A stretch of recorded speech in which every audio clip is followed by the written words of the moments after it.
Hello everyone, welcome to Deepti's biology class. We are starting with our chapter 2, Reproduction in Flowering Plants. In this video lecture, we will see all the important terms given in this particular chapter.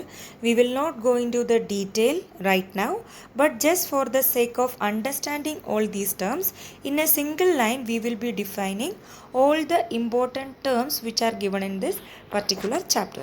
So let's start with the first term, that is microsporogenesis. So there are two types of genesis given here. One is microsporogenesis and the second one is megasporogenesis. Microsporogenesis which takes place in male and megasporogenesis which takes place in the female. So there are two types of spores. One is microspore. Later it will be converted into pollen grain. We know pollen grain contain the reproductive cells, right, sex cells of the plant, and megaspore later forms the female portion, that is ovule will be developed from that. So formation of microspores from pollen mother cell through meiosis, we call it as microsporogenesis, and megasporogenesis is the formation of megaspores from the megaspore mother cell. Just for you to understand right now, microsporogenesis takes place in male part of the plant and megasporogenesis takes place in the female part of the plant. Once we learn the chapter, you will be more familiar with these terms, right? That's why I'm not going into the details.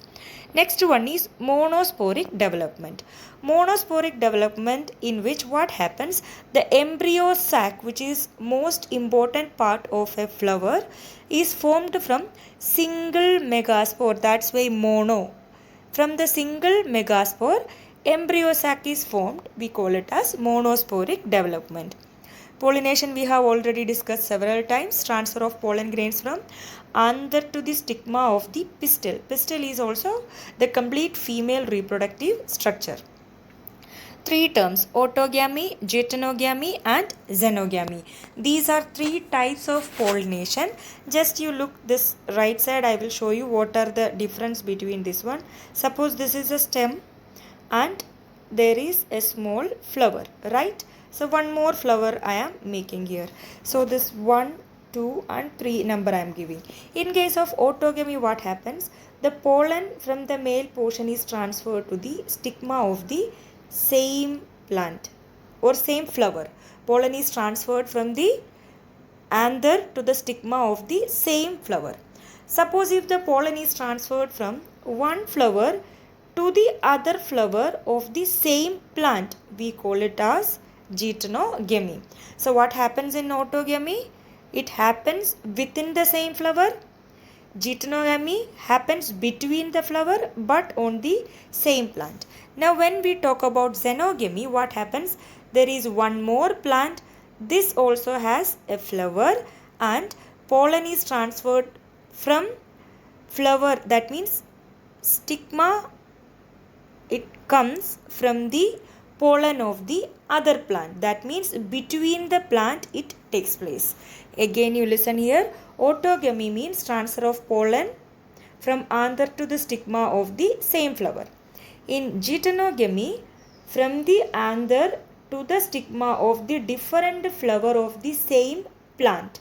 What about xenogamy? It takes place between two plants, in which pollen from one plant is transferred to the stigma of the another part. What is stigma? Stigma is actually the female receiving portion. This we will see in detail. So this is within the plant, within the flower. Geitonogamy, between the flower of the same plant. Xenogamy, between the flowers of two different plants.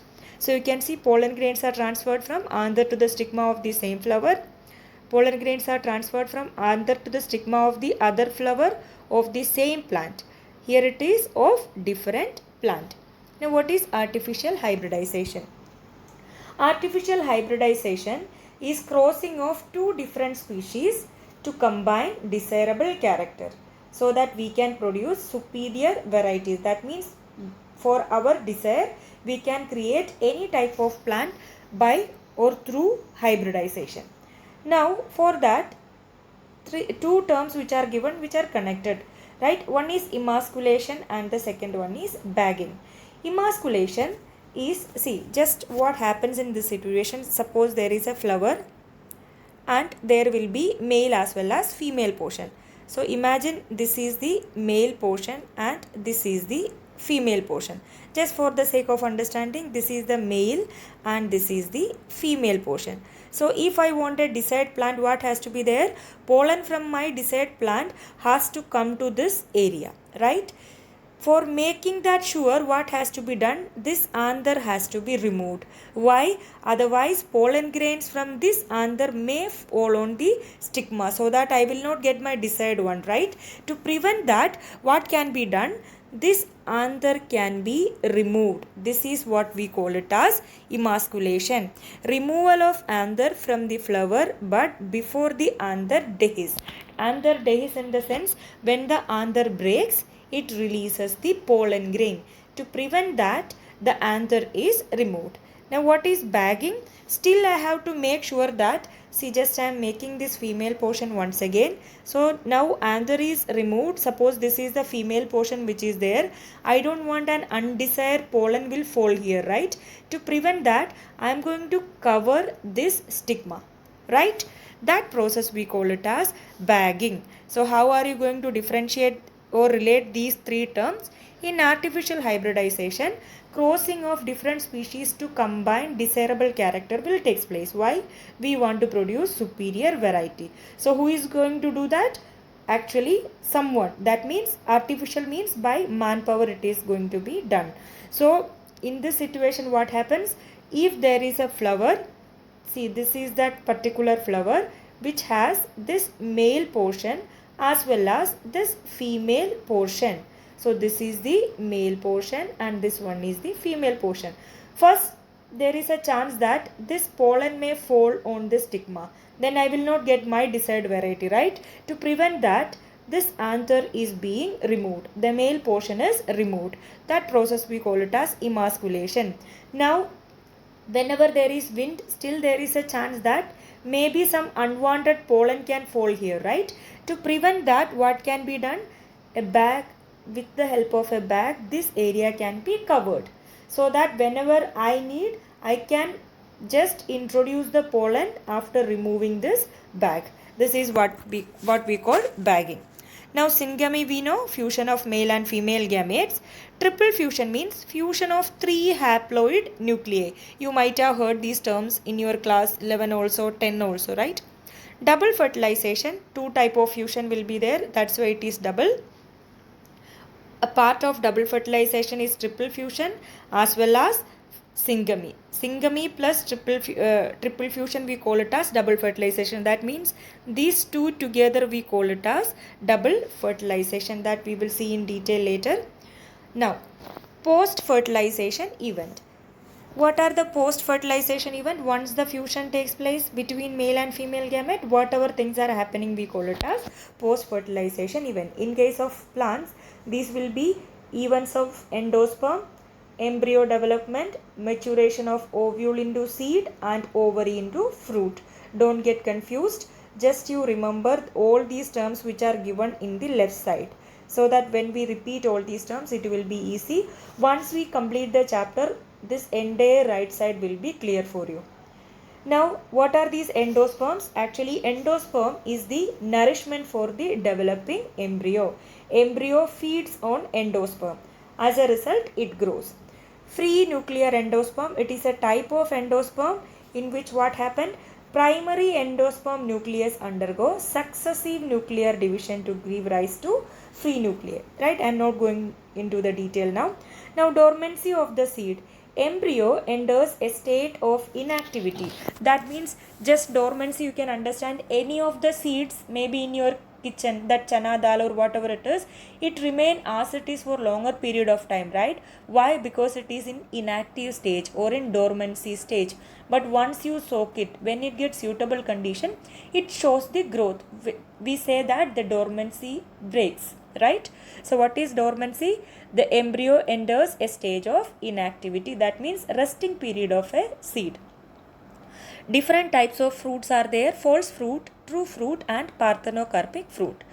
True fruit is the one where the fruit develops from the ovary of the female part after fertilization.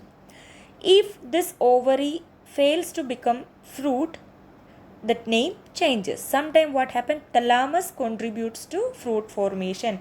Now what is this thalamus? Thalamus is the structure on which all the floral parts are located. If petal, sepal, all these things are attached on this thalamus. This is also termed as receptacles. So if the fruit is formed from ovary, it is true fruit. If it is formed from the thalamus, it is false fruit. If the fruit is formed without fertilization, we call it as parthenocarpic fruit. Two more terms are there related to that. One is apomixis. What is apomixis? Production of seeds without fertilization, as in grass. So there can be a question, differentiate between false fruit and true fruit, parthenocarpic fruit and apomixis. Now what is parthenocarpic? In which fruit develop without fertilization. In apomixis, seed develop without fertilization. Normally we know that seed will be there. Surrounded by the seed there will be fruit. The seed is formed from the ovule and the fruit is formed from the ovary. Such fruits we call it as true fruit. So any of these things are lacking, then it can be false fruit or parthenocarpic fruit. What is polyembryony? Polyembryony means when there is more than one embryo in a seed. We call it as polyembryony. Filament, anther, these all are the terms which are closely related. Now, male portion of a plant, we call it as stamen. Stamen consists of different parts. This long stalk we call it as filament, and this structure we call it as anther. Now where is the pollen? Within the anther there will be pollen. So if the anther has two lobes, we can see two lobes, right? This is one lobe and this one is another lobe. We call it as dithecus, and each lobe will have two theca. So for you to understand what can be done here is that, see, this is the anther on which there will be this long filament. Now how many lobes are here? This is the first lobe and this one is the second lobe.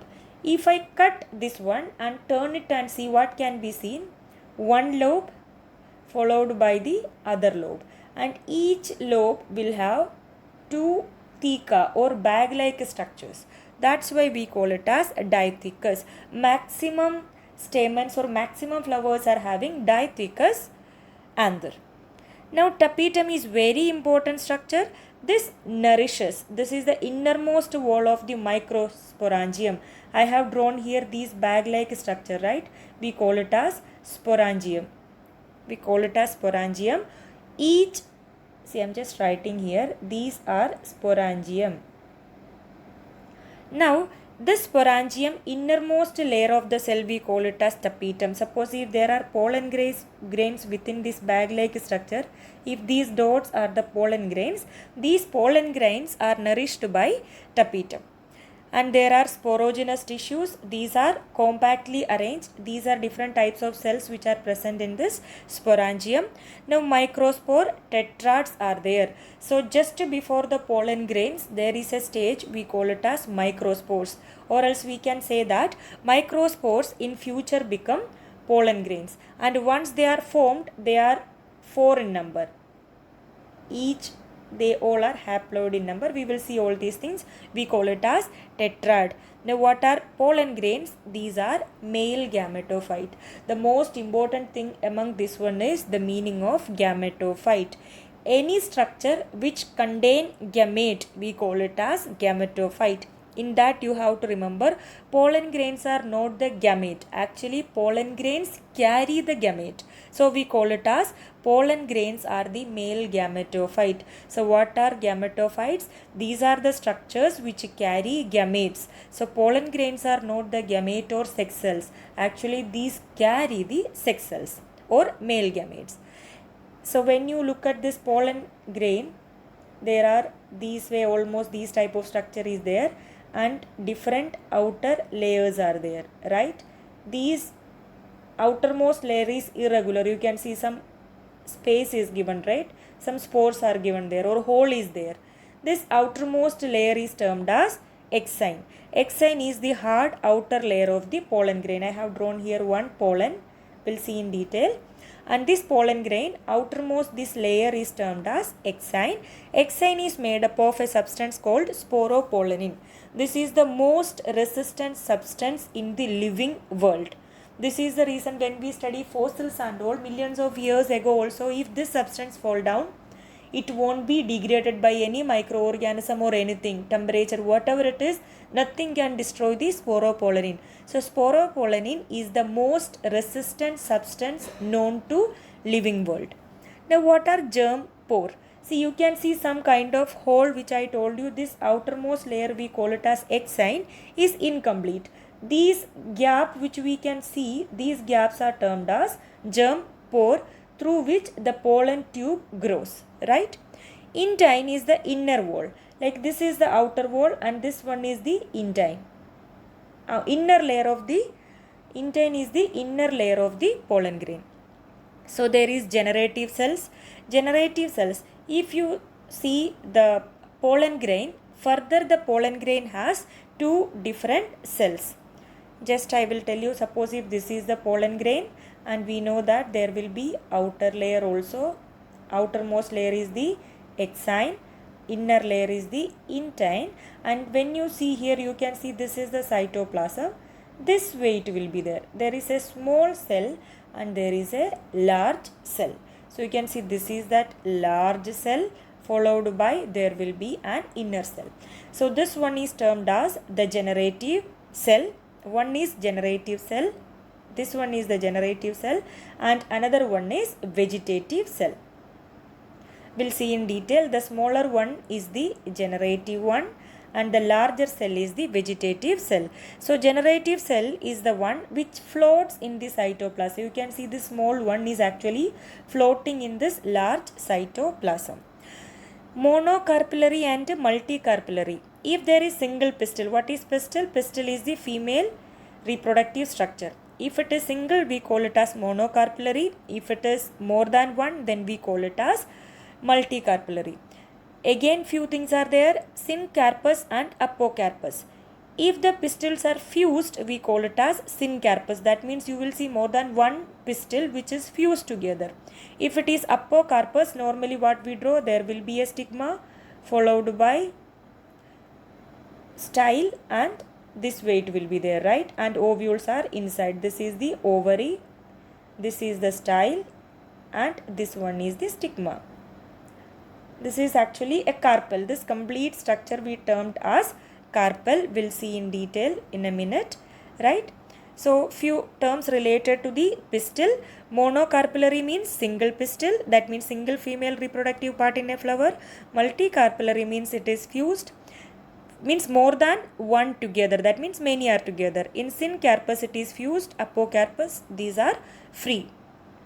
Stigma, style, ovary, ovule. As I have already drawn, the pistil consists of a stigma on which the pollen falls, followed by a style, a long stalk, and there is a swollen part called ovary. Within the ovary there will be these ovules which are present, right? This entire structure we call it as pistil. Funicle, hilum, integument, micropyle, chalaza. These 5 terms which are related with the ovule. Like in ovary there are ovules there, right? When you talk about a single ovule, there will be a stalk-like structure followed by these type of coverings are there, right? And there is a bag-like structure. These 4 terms just I am only telling you, and is a very complex structure we need to study in detail. For the sake of understanding the terms, as a single line I am telling you. Funicle is the stalk of the ovule. Where the ovule fuses with the funicle, that region we call it as hilum. So what is funicle? This is the stalk of this ovule. Stalk is called ovule. Where this stalk fuses with the main body, that means this region we call it as hilum, and this is the funicle. Integuments are the covering. These type of protective coverings are there. We call it as integument. Micropyle is the small opening. This opening we call it as micropyle, and chalaza will be opposite to the micropyle. Whenever we make ovule, we will write 2 alphabet. one M for micropylar and C for chelacell, that is the basal part of the ovule. Now, embryo sac is the female gametophyte. You might have studied in your junior class this structure. There will be 3 cells. In center there is polar nuclei, and here is the egg followed by 2 synergid. We call it as embryo sac. Here is the egg, right? This is the egg cell. You know that male nuclei fuses, triple fusion, all those things will happen, right? So this embryo sac, where it is present? It is present in the ovule. So embryo sac is the female gametophyte. I have already told you what is the meaning of gametophyte, the structure which carry the gamete or sex cell. Now in this embryo sac, the central cell is the egg cell. That means this is the sex cell of the female portion. So who carries the sex cell of female portion of the flower? That is embryo sac. So remember, in match the following type of question it can come. Embryo sac is the female gametophyte which carry female gamete. Pollen grains are the male gametophyte which carry male gametes. Don't forget anther, stigma, style, these type many, ovary, ovule, so many terms will come, but the proper term in female it is embryo sac and in male it is pollen grain. Don't forget the term gametophyte. Egg apparatus, these are the cells which are at the micropylar end with 2 synergid. See, these side cells are the synergid and this will be the egg. This much area we call it as egg apparatus, and this will be the micropylar end, this will be the chelacell end. Antipodals are opposite to that, that means in the chelacell end. These all will degenerate later, only this will remain, egg will remain as zygote and polar nuclei will remember as endosperm, that we will see later. Cleistogamous flowers, these flowers which do not open at all. So what is the advantage of cleistogamous flower? If they do not open at all, which means it ensures self-pollination. That means pollen from the same flower falls on the stigma of the same flower. Why? Because it never opened. What is zygote? Diploid cell resulting out of fertilization. Primary endosperm cell is the central cell after triple fusion. Now we know that there is this polar nuclei at the center, right? This polar nuclei when fuses with one more nuclei, we call it as triple fusion, and this forms this PEN, that is primary endosperm nucleus. This future forms the endosperm and that nourishes this growing zygote. Embryogeny is the embryo development. There are 2 things, epicotyle and hypocotyle. So these terms are related after these terms are coming once the fertilization is over. So suppose this is the cotyledon, right? We call it is the embryonic axis of the cotyledon. The region above the level of cotyledon we call it as epicotyle, and the region which below this embryonal axis we call it as hypocotyle.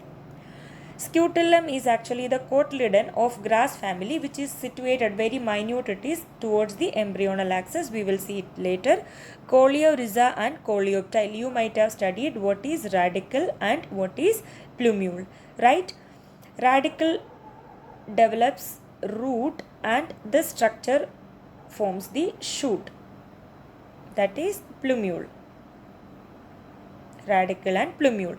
Coleorhiza is the covering of or the sheet which encloses the radicle. Later it forms the root. Coleoptile is the covering which covers the plumule or the shoot. It is an extra sheet of covering. Non-albuminous seed or ex-albuminous seed. That means the completely endosperm is used by the embryo during the development. So what happened in some seeds, when the embryo develops, some of the albumin or some protein which will be left. Such seeds are also there. So in this case what happened? In non-albuminous seeds, the endosperm is completely used up. In albuminous what happens? Some amount of endosperm will be retained after using the embryo development. Perisperm is when the nucellus is developed, means persistent. That means nucellus is also present in the embryo sac, which is also the nourishment. If it is left over, we call it as perispermic seed, right? Pericarp is the wall of the fruit. Don't worry about the terms which we have discussed. Just to make you familiar with the terms only, as I am telling you already, be familiar with the left side terms. That means all these 62 terms which are given here, have a familiarity with these terms. Once we study in detail, I assure you that this right side will be absolutely clear for you. This is only for you to understand. These many things are given in this chapter. Single line definition is given, and just do one thing. Once we cover this chapter, covering the right side, only going through the left side terms, yourself you can detect the answer. That much it will be clear later. Hope you enjoyed this lesson. If you like the video, share with your friends, and soon I will be uploading the first portion of this chapter, that is sexual reproduction, male part of the flower. Thank you so much.